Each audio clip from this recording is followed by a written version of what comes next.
I've titled this video, When Conflict Strikes.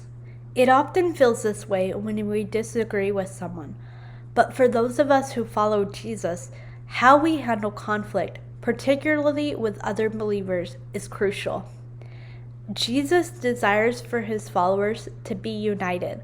He even prayed for this. But even in the early years of the church, there were two prominent believers who couldn't resolve their conflict and decided instead to split up. Today, I want to discuss this disagreement and 3 lessons that we can learn from it. This disagreement was between the first missionary team, Paul and Barnabas. Paul shared the importance of visiting some of the churches that he and Barnabas had preached at before. Barnabas wanted to take Mark, but Paul disagreed. Mark had decided to leave during one of their trips. Perhaps Paul thought that he would leave again. The argument escalated to the point that they split up and traveled in 2 different directions. Barnabas left with Mark, and Paul took Silas with him.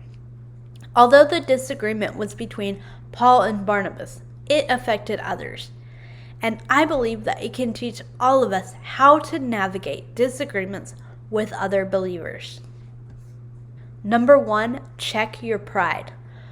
Barnabas was a natural encourager and often sought to give people second chances.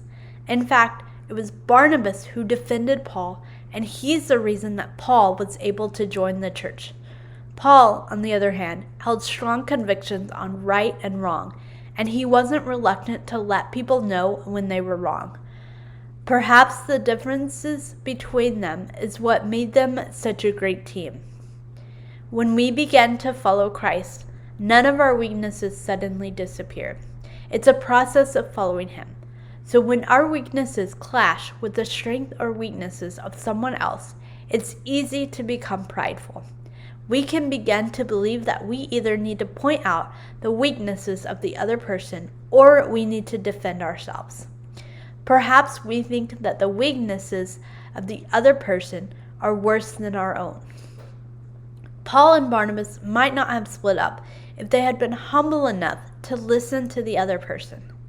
When we disagree with someone, we need to look through the eyes of humility. The humility that will see the strengths that God has given the other person that can benefit those we are called to serve. Number 2, don't choose sides.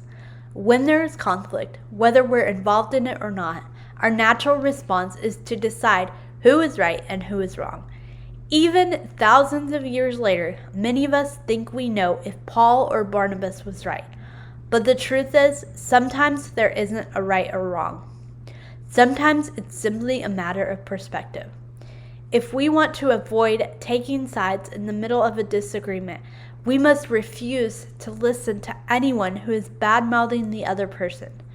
We must also be careful that we're not bad-mouthing someone because of a conflict. Paul could have bashed Barnabas to Silas. Barnabas could have bashed Paul to Mark. Certainly, they both had legitimate complaints against the other. But when we choose to badmouth others, we cause division among the very believers that Jesus prayed to be united. We need to work at living at peace with everyone. And when there is a relationship that has been severed, our job is to bring peace when we can. If we can't, simply keeping our mouths shut is enough. Number 3, seek reconciliation. When Paul was nearing the end of his life, he wrote to Timothy and asked for Mark to come visit him. He even said that Mark was helpful in his ministry. Paul didn't allow his conflict between Barnabas to permanently destroy his relationships. In the same way, the response of Barnabas provided Mark the opportunity to assist Paul in the future. Seeking unity is important for followers of Christ. For those of us in leadership roles, this is essential to serving others. Those we serve will follow our example.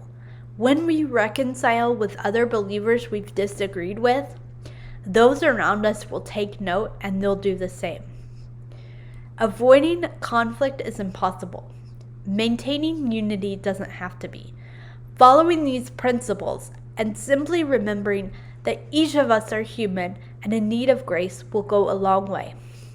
Choose to bring out the best in others, extend grace to others, and celebrate the differences that God created in us. Then all of your relationships will be strengthened. Thank you for watching this video. I hope it encouraged you.